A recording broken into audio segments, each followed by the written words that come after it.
Bonjour, merci de venir sur notre plateau. On reçoit une vingtaine d'associations cet après-midi qui ont bien voulu jouer le jeu et on les en remercie, on vous en remercie. Merci Vous à vous. représentez quelle association? Vous allez peut-être vous présenter, donner votre prénom et votre nom et puis parler de votre association. Qu'est-ce que vous faites, hein, qui vous êtes? Oui, bien sûr, c'est un bon début. Eh bien, moi, je m'appelle Nora Allopé.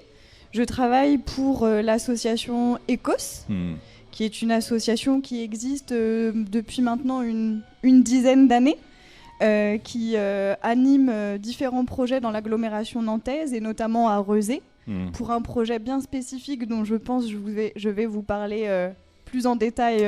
Il y a des chances. Il y a des chances. À la suite. Et qui est ce projet que moi, je coordonne et dont je suis en charge. Donc c'est particulièrement pour ça que c'est moi ici qui suis là pour vous présenter l'association. Donc il n'y avait pas d'autres courageux dans l'association et ils vous ont désigné d'office, c'est ça? À vrai dire, les collègues sont à la Folie des Plantes. Je ne sais pas si vous aviez aussi d'autres associations qui étaient représentées là-bas aujourd'hui, mais un événement qui a lieu tout le week-end, donc ils sont là-bas. Oui, je comprends. C'est diviser les tâches. Alors, ECOS, pour ceux qui ne connaissent pas, dites-nous ce que vous faites. Alors, on est une association qui se définit comme une association qui fait de l'écologie urbaine. Donc, on a tout un tas de projets qui se sont succédés au fil des années, au fil de l'équipe, au fil des partenariats.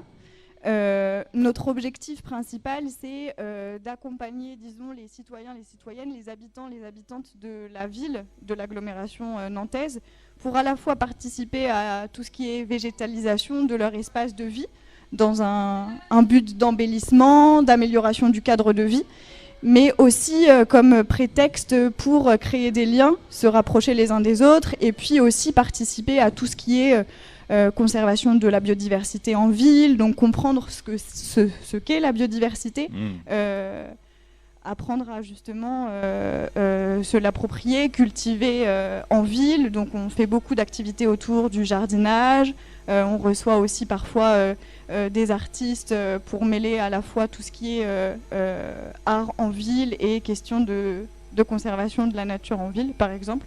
Donc ça c'est très large, ce sont les détails, les objectifs généraux.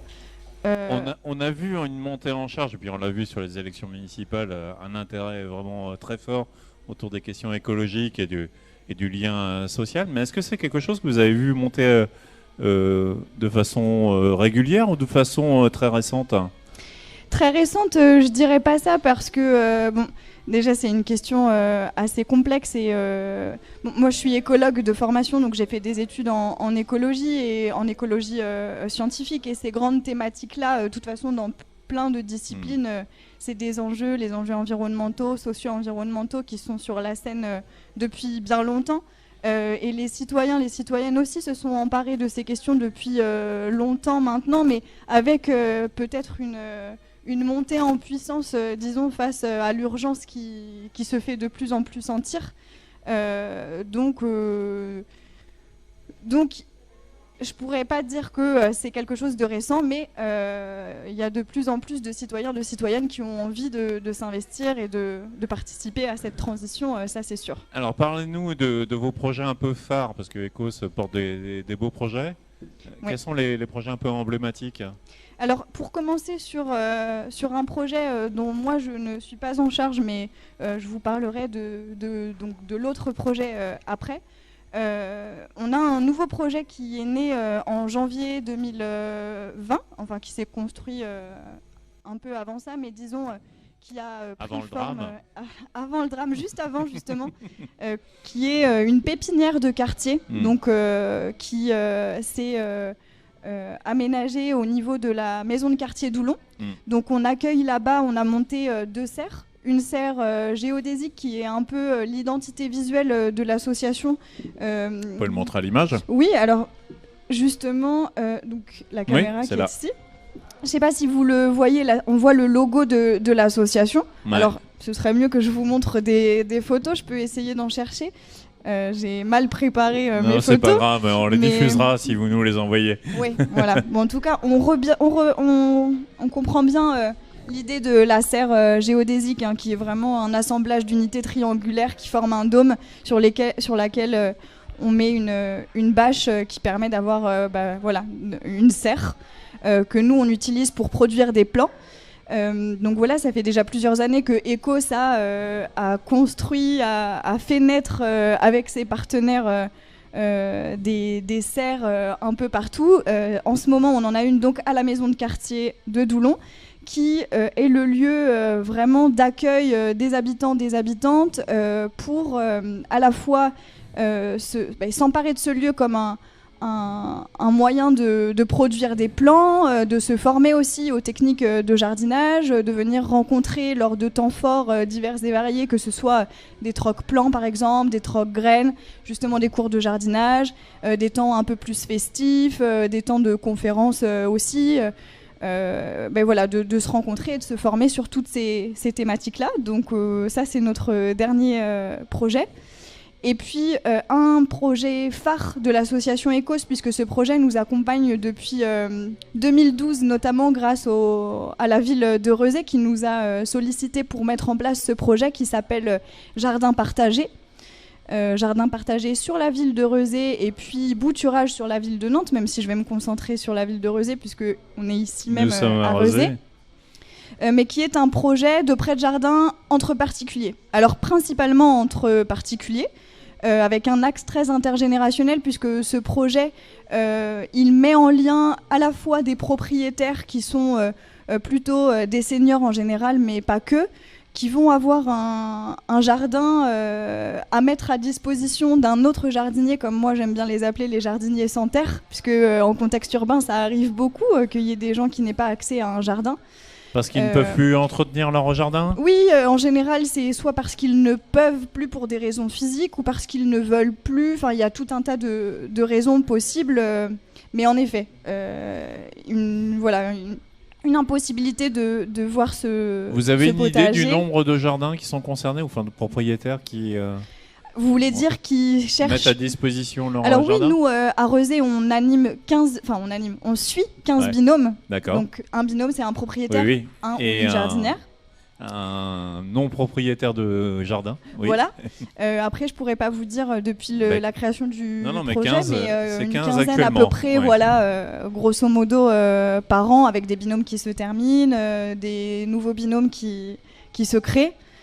Et donc voilà. Et l'association agit comme médiatrice pour faire en sorte que les propriétaires et les jardiniers, les jardinières puissent être complémentaires à la fois dans leurs besoins, leurs envies, que Vous arrivez à puisse, tirer des enseignements de ce genre d'opération ?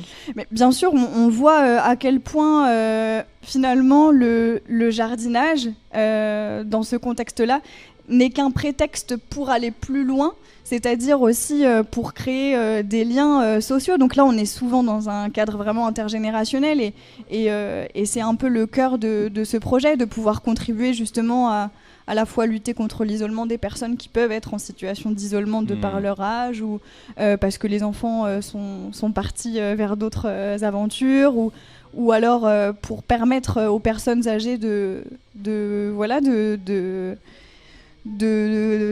rester chez elles, un maintien à domicile, voilà. Et donc, en fait, en contrepartie de la mise à disposition du jardin, on encourage justement un échange de services. Donc, ça peut être à la fois de rendre des services en lien avec le jardinage. C'est la base de cet échange de services. Par exemple, tondre la pelouse.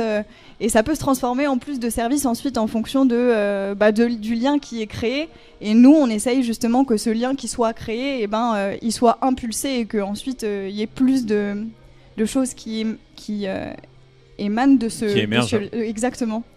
Et donc pour nous, ce que ça veut dire, c'est ces liens-là, de mettre en lien des gens qui pourtant habitent pas très loin et qui peuvent se croiser, mais qui n'ont pas toujours cette opportunité-là.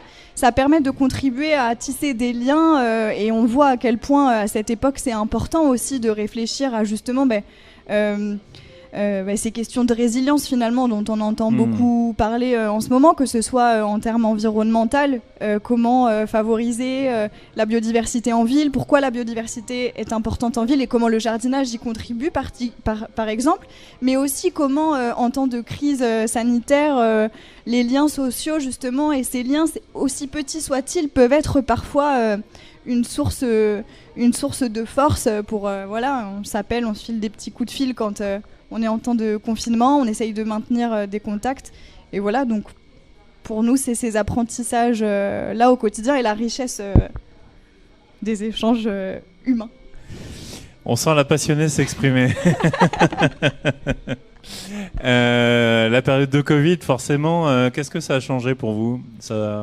Vous avez là aussi d'autres enseignements à tirer ?